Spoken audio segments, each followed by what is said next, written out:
টি-20 বিশ্বকাপ থেকে বাংলাদেশকে বাদ দেওয়ার প্রতিবাদে ভারত ম্যাচ বয়কটের সিদ্ধান্ত পাকিস্তানের। ধন্যবাদ জানালেন ক্রীড়া উপদেষ্টা আসিফ নজরুল। তাইওয়ান ইস্যুতে চীন আমেরিকার প্রেসিডেন্টের ফোন আলাপ, যুক্তরাষ্ট্রকে সাবধান হতে বললেন চীনের প্রেসিডেন্ট। যৌন অপরাধে অ্যাপস্টাইন কেলেঙ্কারিতে খেপেছেন ব্রিটিশ লেবার পার্টির এমপিরা, দিন ফুরিয়ে যাচ্ছে দেশটির প্রধানমন্ত্রী কিয়ার স্টারমারের।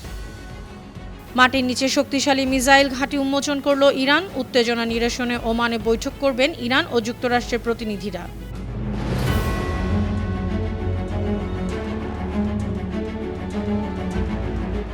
শুনছিলেন সংবাদ শিরোনাম। সবাইকে স্বাগত জানাচ্ছি বিশ্বজুড়ে প্রতিদিনে বিশ্বের বিভিন্ন প্রান্তের সবশেষ তথ্য জানাতে আপনাদের সঙ্গে আছি আমি অনন্যা চৈতি। বাংলাদেশকে টি-20 বিশ্বকাপ থেকে বাদ দেওয়ার প্রতিবাদে পাকিস্তান ভারত ম্যাচে বয়কটের সিদ্ধান্ত নিয়েছে, এমন মন্তব্য করেছেন পাক প্রধানমন্ত্রী শাহবাজ শরীফ। বুধবার দেশটির মন্ত্রিসভার সদস্যদের উদ্দেশ্যে তিনি এমন বক্তব্য দেন। শাহবাজ জানিয়েছেন, টি-20 বিশ্বকাপে ভারতের বিপক্ষে তারা খেলবেন না, কারণ খেলার মাঠে কোনো রাজনীতি থাকা উচিত নয়। পাকিস্তানের উচিত বাংলাদেশের পাশে দাঁড়ানো। শাহবাজ শরীফের এমন সিদ্ধান্তে ধন্যবাদ জানিয়েছেন বাংলাদেশের অন্তর্বর্তী সরকারের ক্রীড়া উপদেষ্টা আসিফ নজরুল।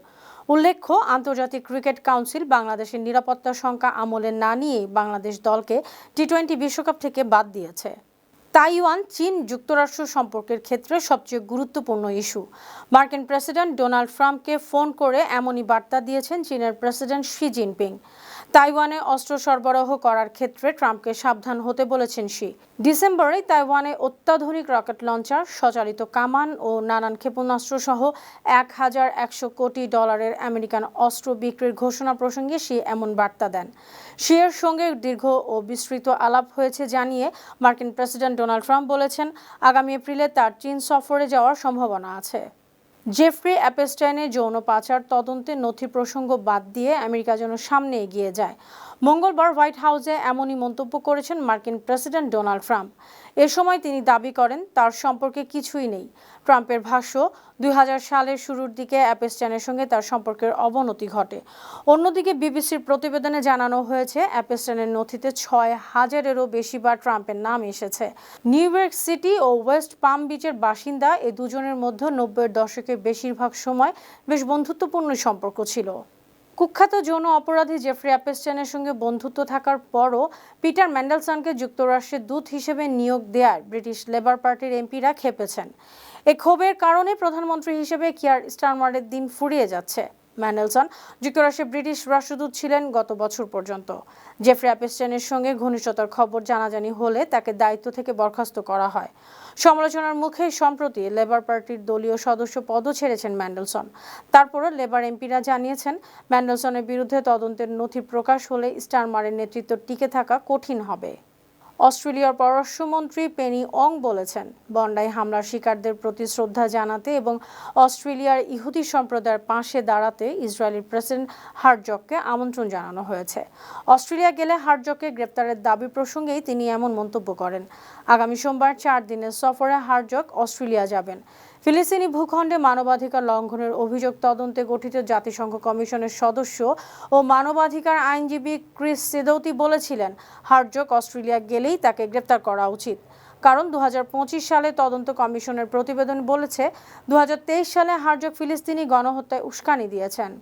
ইসরায়েলের কারাগারে বন্দী 54 ফিলিস্তিনি লাশ এবং মানব দেহাবশেষ সম্বলিত ডজন খানেক বাক্স ফেরত পাঠিয়েছে দখলদার দেশটি।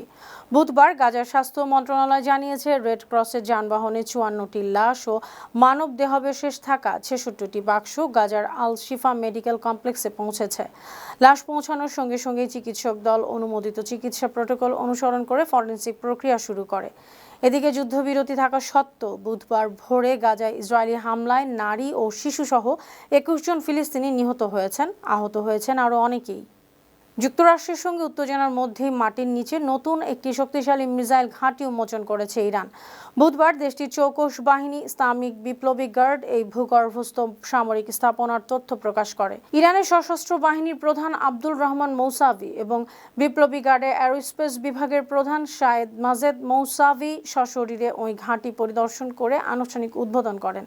এই বিশেষ ঘাঁটিতে মজুদ অত্যাধুনিক মিসাইলগুলোর প্রতিপক্ষের সামরিক কৌশল চূর্ণ করে দেওয়ার সক্ষমতা রাখে।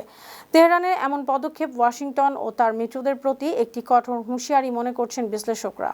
তুরস্কে নয়, ওমানের মাস্কাটে বৈঠক করবেন ইরান ও যুক্তরাষ্ট্রের প্রতিনিধিরা। এমনই খবর নিশ্চিত করেছেন হোয়াইট হাউসের কর্মকর্তারা। ইরানের পররাষ্ট্রমন্ত্রী আব্বাস আরাকচিও এক্সে দেওয়া পোস্টে জানিয়েছেন, শুক্রবার মাস্কাটে দুই দেশের প্রতিনিধিদের মধ্যে পারমাণবিক বিষয় নিয়ে আলোচনা হবে। প্রয়োজনীয় ব্যবস্থা গ্রহণের জন্য তিনি ওমানের কর্মকর্তাদের প্রতি কৃতজ্ঞতাও জানান।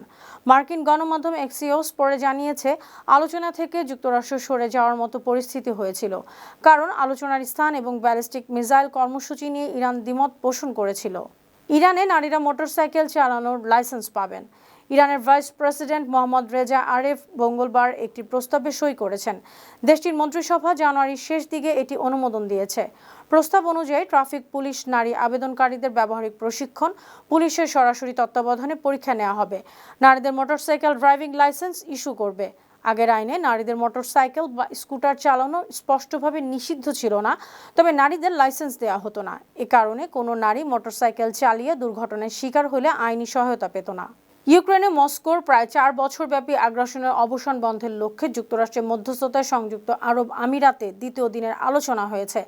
বৃহস্পতিবার ইউক্রেন ও রাশিয়ার আলোচকরা অংশ নিয়েছেন। ইউক্রেনের রাজধানী কিয়েভ থেকে বার্তা সংস্থা এএফপি এ তথ্য জানিয়েছে।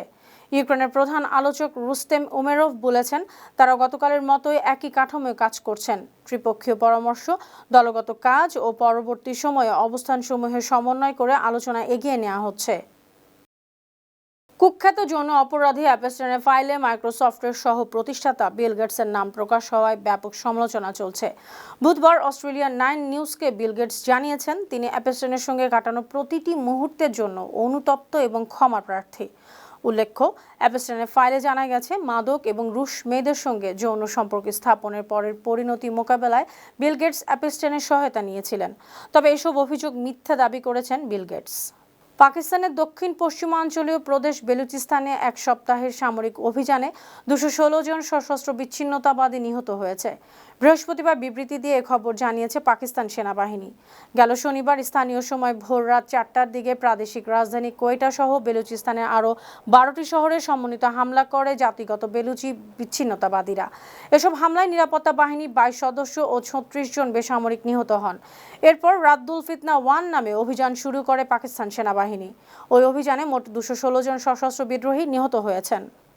সুপ্রিয় দর্শক, এই ছিল আজকের বিশ্বজুড়ে প্রতিদিনের আয়োজনে। দেশ বিদেশের বিভিন্ন খবর নিয়ে আবার আপনাদের সামনে হাজির হব। সেই পর্যন্ত ভালো থাকুন, সুস্থ থাকুন, বানো টিভির সঙ্গে থাকুন। ধন্যবাদ।